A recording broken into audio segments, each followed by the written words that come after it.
হে everyone, আমি ডন্না। আশা করছি তোমরা ভীষণ ভালো আছো। ভিডিওতে তোমরা দেখেছো যে আমি রয়েছি এখন মামাবাড়িতে।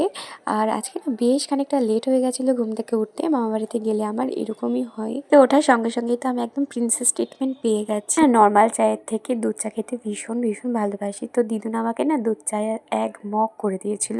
তো আমি না ভীষণ খুশি হয়ে গেছিলাম। তো ওটা খাচ্ছিলাম আর অনেক অনেক গল্প করছিলাম সকলের সাথে। দিন পর দেখা সাক্ষাৎ হয়েছে, তো তা অনেক গল্প জমে রয়েছে, তো সেগুলোকে আর কি বলছিলাম। পর আমি স্নান করে চলে এসেছিলাম। স্নান করে এসে দুপুরে লাঞ্চটা কমপ্লিট করে অনেকক্ষণ বেশ ঘুমটা দিয়েছিলাম।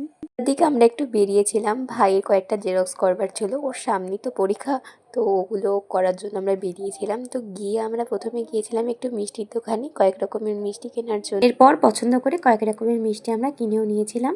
এরপর আমরা যাচ্ছিলাম ওই জেরক্সের দোকানে, আমরা জেরক্স করতে দিয়ে এসেছিলাম, তো এখন যাচ্ছি সেটাকে আনতে। তার আগে মামি ঢুকেছিল কয়েকটা জিনিস কেনার জন্য ঘরের। জেরক্সের দোকানে গিয়ে সমস্ত কিছু জেরক্সগুলো গুছিয়ে নেওয়া হলো। বাড়িতে ফেরার সময় কিনেছিলাম কয়েকটা লস্যি বাড়ির সকলের জন্য, আর কিনেছিলাম দুধের প্যাকেট আর আইসক্রিম। তো আমরা বাড়িতে এসে ওই আইসক্রিমটা খেলাম। মতো ব্লগটা এই পর্যন্ত, দেখা হচ্ছে নেক্সট ব্লগে। বাই।